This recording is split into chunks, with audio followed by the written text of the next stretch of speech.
laki ng mga limangon dito. Father birds. Oh, grabe. Ito, oh. Laki ng palad ko. Grabe, ang laki. Napakalaki. Dadating ko lang po sa bahay. Ito ang tumambad sa akin, ang mga pasalubong ni Father from Infanta.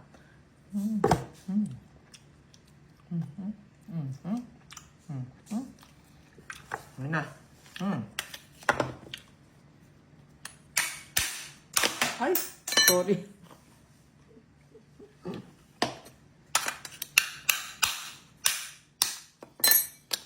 May cracker kami pero hindi ako marunong gumamit. So, ito lang alam ko.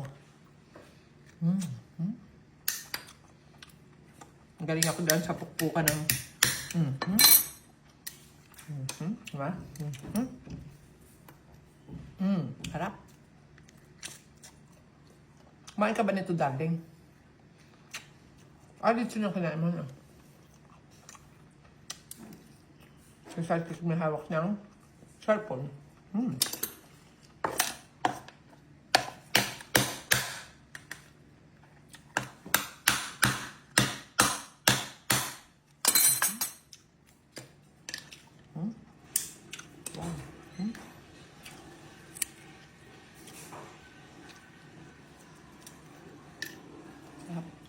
Thank you po, follow birds.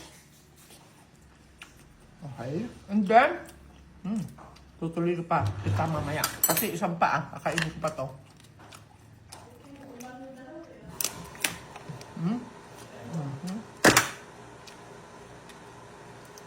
Kakainin ko pa to. Ayan pa, oh. Darling, ano tawag dito? Ito asog po. Ha? Ano? Wow, lalaki. Dami, oh. Tapos ito, darling, hindi ko kanilang isda. Ano yan? Fish. Hindi naman yan sa maral, di ba? Ano nga? Bato yan. Kung pwede iyaw. Ihaw. Tigas ng balat. Tama. Pag naluto yan, pwede mong ganunin na lang. Okay, ihaw natin yan, ha? Tapos ito, ano to, darling? Ito pa, oh, laki. Anong isda yan? Yellowfin? Yellowfin. Talaga paborito ni Father niya, yung yellowfin yan. Ang sarap naman nitong higata eh. Prito tapos higata. Pwede rin grilled. Yan. Laki, oh.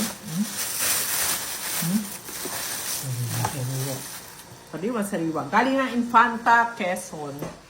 Namili na naman ang lolo pare. Ay, ayan, dinamay kami dahil po sa lubong. Yes. Ito, sarap nito. Yan ang paborito ni Sidekick. Lalagyan ko lang siya ng maraming bawang, saka konting butter. Grabe, darling. Sarap po. Sarap. Ito muna kakainin natin. Sarap. Yan na, tutuloy ko na to, ha. So, thank you po, Father Birds. Thank you po, yay.